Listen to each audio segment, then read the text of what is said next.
मेरा मन करता है तुम में से हर एक को दुआ देने के लिए कि अल्लाह तुम्हें बहुत लंबी उम्र दे।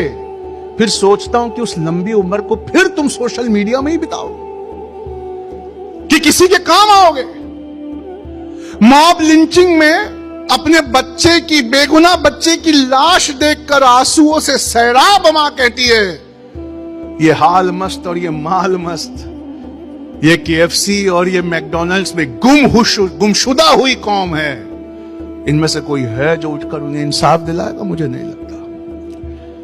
व्हाट्सएप पर मैसेज आता है, 1 लाख आयते करीमा हमने पढ़ना शुरू किया है, आप भी इसे ज्वाइन करिए। 1 लाख आयते करीमा पढ़ने में 2 से 3 दिन निकल जाएंगे।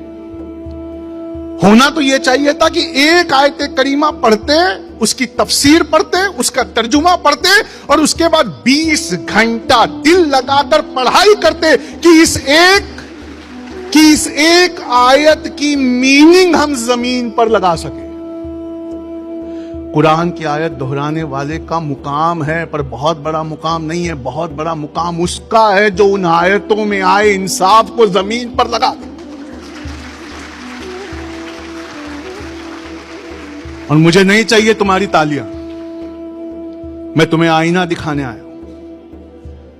मुझे नहीं चाहिए तुम्हारी वाहवाही। बात उस अरबी मतन की है ही नहीं, बात उसके तर्जुमे और तफसीर की। और क्या तुम में से कोई है जो वलीमों के पैसे से इंस्टीट्यूशन खोले, जो हज और उम्रा एक बार कर ले जैसे मेरे रसूल ने किया था, 1 हज 1 उम्रा, फिर हर साल हज और उम्रा की तैयारी करे और उसके पैसों से किसी बच्चे की फीस दे?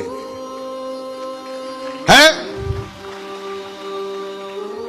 नहीं है तो फिर कुछ बदलने वाला नहीं है।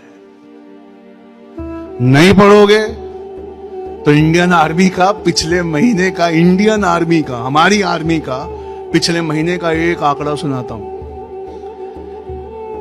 कश्मीर में हर 8 मिनट में एक नौजवान ड्रग्स में रिहैबिलिटेशन के लिए लाया जा रहा है। हर 8 मिनट में एक ड्रग का केस आ रहा है। ऐसा डिप्रेशन, ऐसा फ्रस्ट्रेशन वहां है। और मैं कश्मीरी भाइयों से कहना चाहता हूं कि यह ड्रग भी सरहद पार से आया है।